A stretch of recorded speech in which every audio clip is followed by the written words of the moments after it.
Hello and welcome. In this video, we will download and install SQL Server Management Studio, also known as SSMS.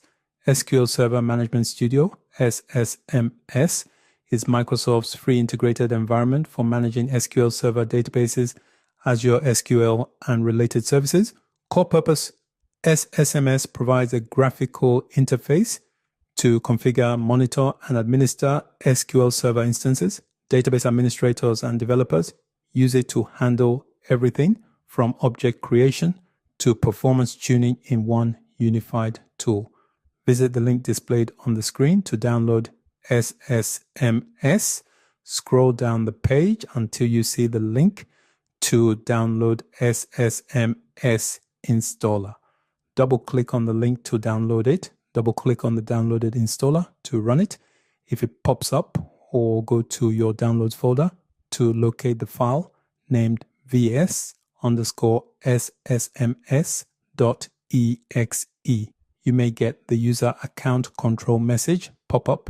Click yes to continue. Give the installer a few minutes to run the setup. A message may pop up about Visual Studio Installer. Click on the continue button. SSMS opens up a components installation screen window where you can select components to be installed. SSMS Core is selected by default. Check the boxes next to the following: AI assistance, business intelligence, hybrid, and migration. Then code tools. Code tools, workload, optional, enables Git integration. Click install button on far right. Wait for installation to complete. It can take about 10 to 15 minutes depending on your computer speed.